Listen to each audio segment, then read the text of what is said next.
In modern culture, there is a socially sanctioned drug that no one considers dangerous. It's called self-improvement. We buy courses we will never open, download dozens of books we will never finish, and pack our schedules with time management techniques. We trick ourselves into believing that as long as we are consuming productive content, we are growing. But have you noticed a strange paradox? The more personal development content you consume, the more anxiety you feel. Every new video on productivity leaves a bitter aftertaste. I'm still not doing enough. In his book, The Burnout Society, philosopher Byung-Chul Han describes this as the defining crisis of the 21st century. He argues that modern individuals are no longer oppressed by external forces like demanding bosses or rigid systems. Instead, we have transitioned into a phase of self-exploitation. We have voluntarily become both the master and the slave, punishing ourselves with intense guilt for every single hour of unproductive rest. Why does our brain fall into this trap so easily? And why does this endless gathering of information actually dull our intelligence? Let's look at the neurobiology. Chapter 1: Informational Obesity and the Dopamine Illusion.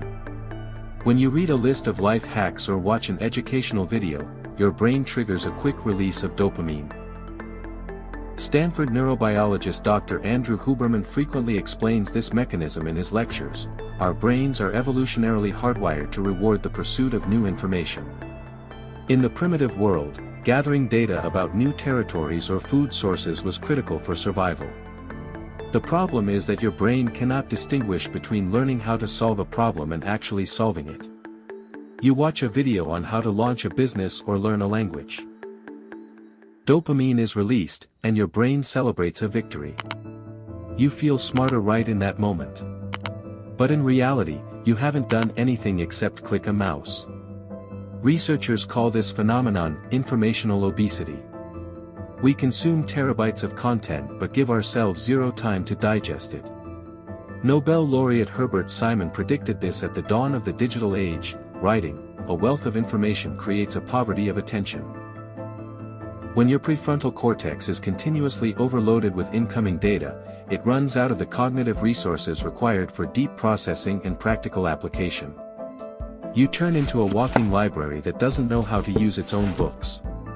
Chapter 2: Sleep and the Disk Cleanup Phenomenon. Toxic productivity frequently forces us to sacrifice our most vital biological process, sleep and unstructured rest. We replace sleep with late-night work or reading, viewing it as a badge of honor and a testament to our willpower. Elon Musk, who famously boasted about his 120-hour work weeks for years, recently admitted his mistake in interviews. He stated, "I tried sleeping less, but my productivity dropped significantly." The brain needs time to reset, otherwise, you're just making bad decisions faster. From a scientific standpoint, Musk is entirely correct. In 2013, the journal Science published a revolutionary study by Dr. Nedergaard from the University of Rochester. She discovered the glymphatic system, the brain's unique waste clearance mechanism.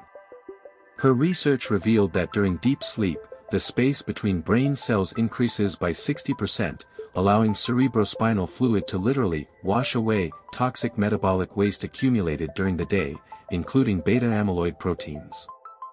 This is a physical disk cleanup of your biological processor. If you deprive yourself of sleep or genuine, empty rest in the name of hustle, your brain physically clogs with its own waste. Neurons fire slower, memory degrades, and overall cognitive capacity plummets. Toxic productivity literally makes us less intelligent on a biological level. Chapter 3: Nassim Taleb's Law. The Power of Unscheduled Time. Renowned essayist and statistician Nassim Nicholas Taleb introduces the concept of redundancy and free space in his book Antifragile. He argues that any system operating at 100% capacity is incredibly fragile. If you fill every single meter of a highway with cars, you get gridlock, not efficiency. The exact same thing happens to your schedule.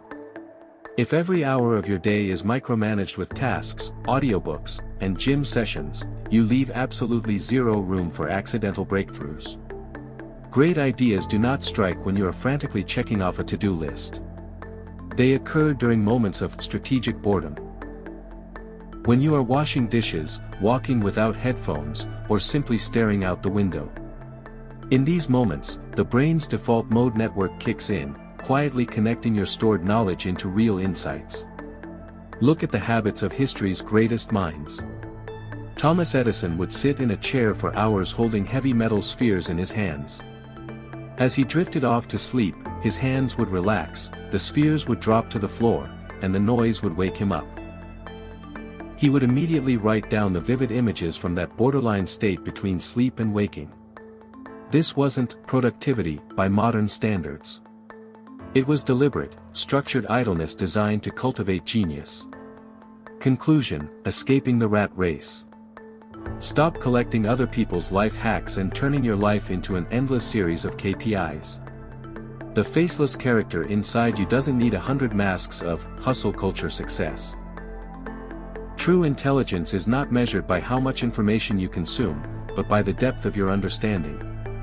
Allow your mind to step into the quiet room and digest what it already knows. Protect your free, unstructured time just as fiercely as you protect your business meetings. Sometimes, the most genuinely productive step you can take today is to close your laptop, turn off your phone, and give yourself permission to do absolutely nothing. Thank you for spending these 6 minutes with me. I'll see you in the next quiet room.